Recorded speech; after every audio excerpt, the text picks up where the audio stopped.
Hi guys, welcome back again to another tutorial. In today's video, we'll be learning how to make a deep cup fitted bustier with an asymmetric neckline. If this is what you're interested in learning, watch the video to the end, like, share and subscribe. So guys, let's dive right into the tutorial.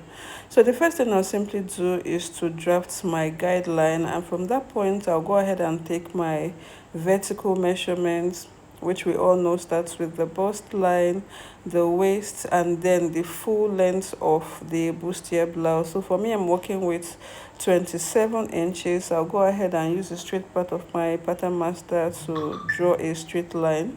I'll also go ahead and highlight what each line represents, which is the bust, the waist, and the full length. So guys, the next thing I simply did was to also highlight the underbust, which is very important for the contouring, and then I simply went ahead to label it. The neck width I'll be working with is 4 inches. My shoulder measurement divided by 2 is 7.5. I'm going to be coming down by 1 inch to establish my shoulder slant, linking it to the neck width. Okay, the neck depth I'm working with is 3.5 inches or 3.5 inches, depending on what you use. Okay, so my round armhole will be placed on the pattern paper. How do you calculate your round armhole? Is your round bust circumference divided by 6 plus 1.5. So you determine your armhole measurement and then create your chest line. Okay, so I'll go ahead and place my half bust span, which is your nipple to nipple divided by 2. I'm going to be placing it on the horizontal lines on the pattern, and then I'll link it up with a straight line. I'll simply place my waist dart, which is 1/2 inch, on both sides of your waistline, and then link it to your bust line and the hemline respectively. So guys, the next thing I'll simply do is to draft my armhole curve. So I'll be marking the midpoint of my round armhole, which is 8.5 divided by 2. You mark it on the pattern, you place the quarter of your bust circumference on the chest line, and then you go ahead and create your armhole curve using the curvy parts or your French curve as well. So what I'll simply do next is to take my body measurement. I'm going to be placing my body measurements on the pattern before contouring. So I'll place the quarter of my bust, which is already on the chest line, the quarter of my waist, and then the quarter of my hem, which is the quarter of my hip. Okay, so I'll simply go ahead and place my bust dart, which is the difference between your front waistline and your back waistline. Okay, then the midpoint of your shoulder, which is very important for your overbust contouring. So I'll determine the measurement I have on the shoulder divided by 2, and then link it to the bust point, as you can see. Okay, so we'll simply start with the overbust contouring. For the overbust contouring, I'll come down by 6 inches. It's not a standard, it depends on where you want to create your yoke. So towards the center front, I'll mark 1/2 inch, and then towards the side front, I'll mark 1 inch. I'll go ahead and link it to the bust point, as you can see, and then I'll blend properly. For the underbust contouring, guys, towards the center front, I'm going to be marking 0.75, and then towards the side front, I'll mark 1.25. And you're taking this measurement from the dart leg, okay, not from the center line itself. So I'm going to go ahead and curve it like so towards my bust point. I'll be using the curvy parts or the curviest part of this French curve to ensure that I create that bust-like feature on the pattern. Okay, so if you look at the pattern, you see the bust effect well crafted on the pattern. It's very important that you do this. Okay, so the next thing I'll do is to close the darts, the overbust darts, to enable me create the yoke on the pattern.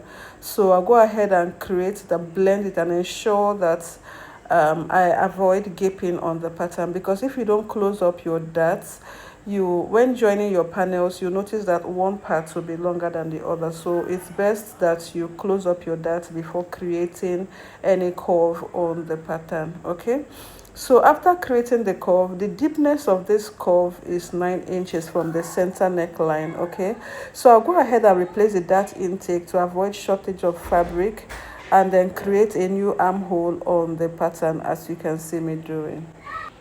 So the next thing I'll simply do, guys, is to replace that intake and also add your seam allowance on the pattern. So for this, I'm going to be using an imaginary line to represent this measurement, which is your dart intake plus your seam allowance on the pattern.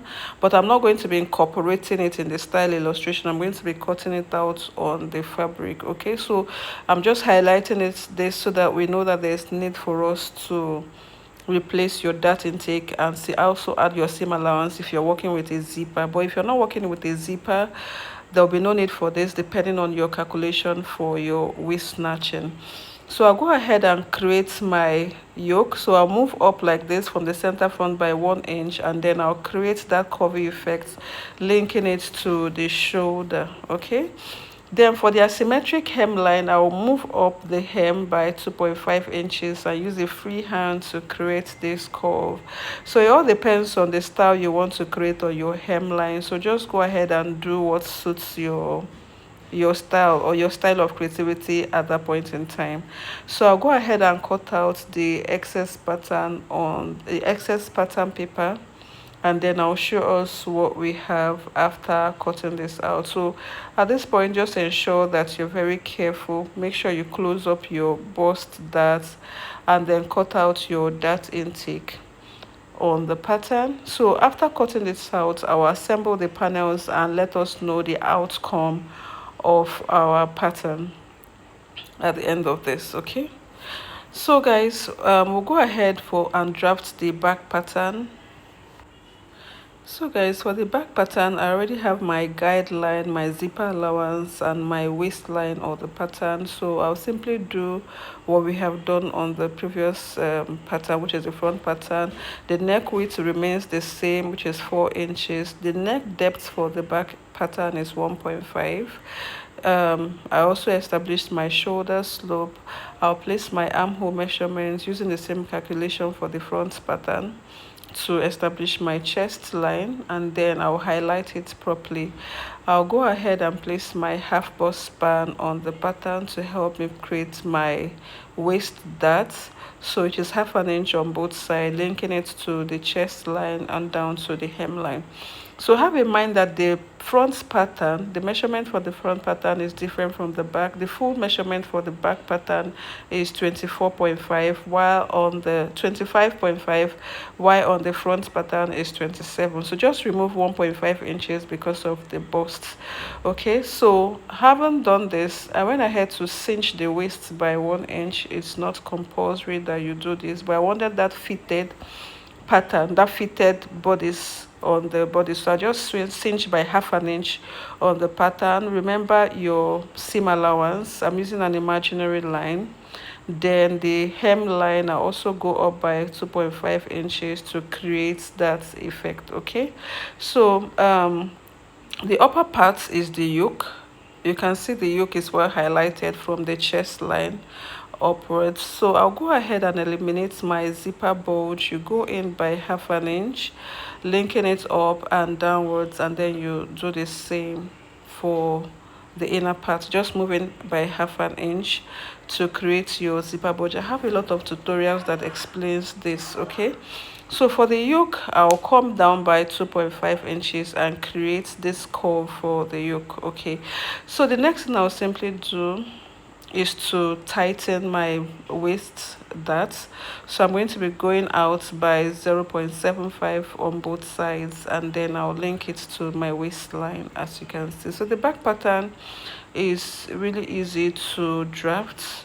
After doing this, I'll go ahead and cut out the excess pattern paper, and then we'll have our front waist, our front pattern, and then the back pattern for this style illustration. If there's any part that you don't understand, there's room for you to rewind and watch it slowly. Okay, so guys, after cutting out the excess pattern paper, I'll show us what we have at the end of this tutorial. Okay, So guys, if you have watched to this point, I would simply appreciate if you leave us a comment. Let me know what you think about the tutorials. Drop your suggestions. Let me know other tutorials you would like us to create. So guys, I'll see you in my next video. Have a blessed